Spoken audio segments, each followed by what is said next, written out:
Hello there. Today I want to talk about fencing. Back in 2015 or so, a YouTuber named Scalagrim published a video about a bizarre fighting technique he found in a manual. This technique has become known as "end him rightly," and it quickly exploded into something of a meme among the history YouTube community. There are dozens of videos on YouTube about people either making fun of it or talking about the practical aspects of it, whether or not it could work in a real fight. However, as far as I know, nobody's actually tried it in a fencing bout. But I have. Let me set the stage before I talk about it. In my late teens, early 20s, I used to fence regularly. I'd go out to my club every week, spend an hour and a half poking people with sticks. My club was different from most fencing clubs. My instructor was really cool. She wasn't so interested in turning us into Olympians as she was in getting us to love the sport. It was all very casual. We didn't bother keeping score. If you got hit, you knew you screwed up. The most disgraceful thing someone in our club could do is get a double hit. 2 dead buffoons is the term she used. So because of all this, the people in my club became excellent fencers, but form and technique weren't always the top priority. When a fencer becomes proficient, he or she tends to develop some sort of style. And we had all sorts of fencers in our club. We had hot fighters, cold fighters, we had dancers, we had tricksters. My style was clumsiness, reflexes, and speed. I never really had the patience with form drills to develop my form and technique to a really high level. I was one of the better fencers in the club, not because of skill or competence, but just because I was taller and faster than almost everybody else. Luck, simple tricks, and nonsense. I fenced with some of those people for years and years. Now when you've fenced somebody 100 times, you tend to fall into a routine a little bit.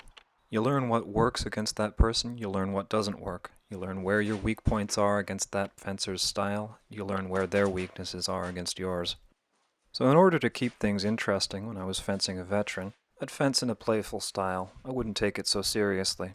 I'd exaggerate my already bad form. I'd experiment with strange stances. I'd walk funny. I'd incorporate my left hand. I'd swing my foil like a saber when out of distance just to freak my opponent out a little.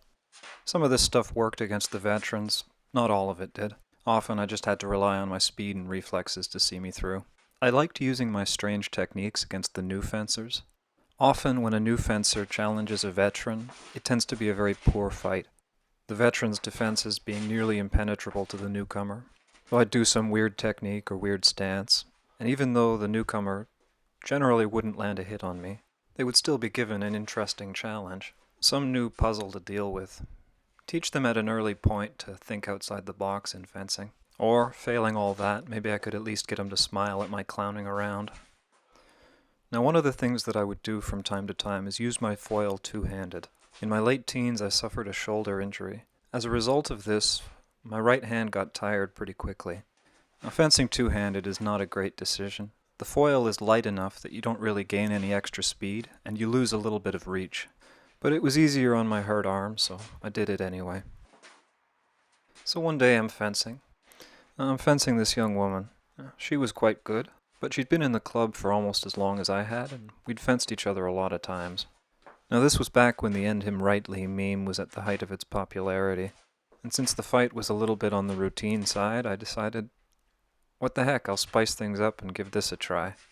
So I started using my foil with both hands, and I started to go on the defensive, as though I was getting tired out.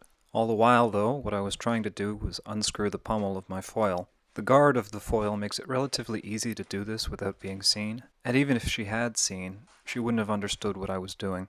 Even so, it took a heck of a lot longer than I would have liked.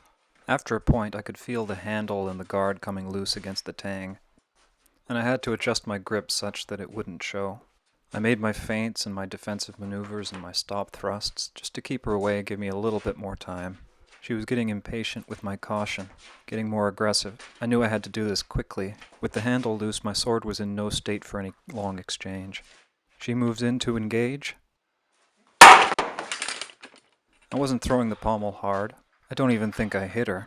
But when she saw it coming, she said, "Ah, what the heck," raised her arms above her head, and I was able to get in and score the hit. Now, she was understandably a little ticked off, but then my sword fell apart and we all had a good laugh. So, having tried this famous technique, I can confirm that it does indeed work. The setup's time-consuming and you only get one shot at it, but it works. That's all I have to say. Bye-bye.